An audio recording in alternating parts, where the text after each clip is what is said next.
Hello. Right.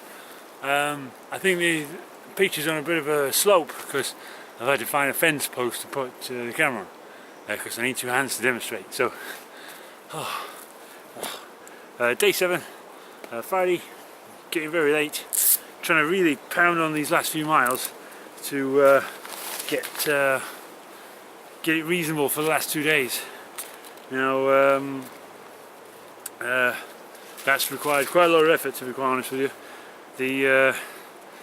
What I had left of the Speyside Way was in no way flat. So right, I've got to crack on. So I said I'd talk about injuries. So I've been very lucky, if I'm honest. I've done a hell of a lot of miles and I've not really got many injuries. I'm trying to think of the injuries I picked up. So didn't really, obviously sore muscles. Let's take sore muscles as read. If you're going to run kind of a marathon or more, you're going to be a bit stiff, sore, whatever.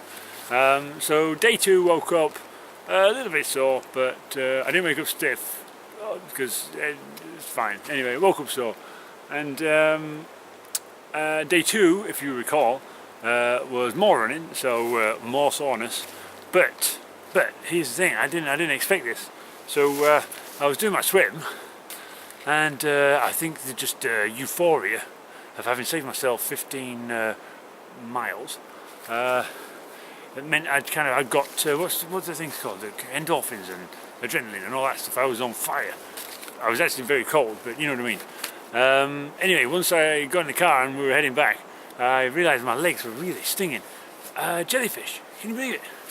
Who'd have thought that? I wasn't expecting that one. So jellyfish on kind of day 2 night time and day 3 morning.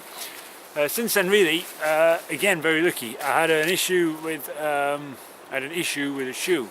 I had a stone go through my shoe, punctured. Is it puncture? I mean, I've never had a puncture, but I've had punctures. That's why I don't cycle anywhere. But I've never had a puncture, like personal puncture. That's strange. Anyway, so yeah, I had a stone go through my shoe, and it had gone through my insole. And it was sort of rubbing on my foot, and I didn't realise. I just thought it was like a sore, a blister or something. And so that was nice, but it didn't really hurt, to be honest. I have one blister, and so that's pretty cool that I've only got the one blister after all these miles. The thing is, it's a big mother of a blister. It kind of I really have to force my shoe on to make, and it kind of feels like it's sort of squelching around when I squeeze my shoe on and tie it. That you can feel there's like a lot of squishiness, and I don't know if people know, but sometimes if you usually get blisters around your nails, and so if the fluid of the blister, it starts to lift the toenail up off the what we call the nail bed, and that is delicious, really is. So final thing really, and what has been really playing on my mind, and people know that I was spoken to the thing that I was very bothered about, was so people talk about shin splints, and that's a pain in your lower leg because that's where your shin is. So they just call it shin splints because of that. And some people think it's just it's fine, you can just run through it. But really, it's a long kind of process of where shin splints is at the beginning part of it, and it means you run and your leg hurts. And if you do more running, it hurts more, and you can see where it's going. If you do more and more running, eventually something sort of goes wrong. So what they did my research, because I'm a librarian, and what they said is anything more than 20 miles a week, and you're at risk of the middle one. So shin splints, the middle one is medial tibial stress syndrome. That's right. And then so you're at risk of that. And then if you do obviously more of that, you're at risk of what's called, well, I've got something to demonstrate. Now, wait a second. Yeah.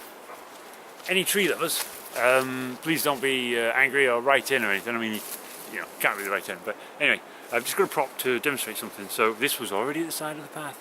It already had its time. It's not, it's nothing I'm doing. But anyway, so as a demonstration, I want you to imagine this is the shin bone from shin splints. I can't really do it anyway, but so yeah. And the shin bone obviously goes from I presume from the knee to the ankle, to be fair, because that's where mine goes. Yours might go different, you might want to check. But basically what happens is, as you're running, the bone's meant to be straight. And every time you land, you've got muscles around the side of it, and some people have big muscles like me, and some people have like very really small muscles. And if the muscles aren't sort of strong enough to cope with the strain, then the bone has to bend a bit to cope with it. See, it's doing a bit of the muscles job. So shin splints, bit of bowing, little bit of bowing there, a bit of pain. Medial tibial stress syndrome, bit more bowing, bit more going on there. The bone's a bit like, I'm not happy with this. Furthest one is called stress fracture, and what happens there is,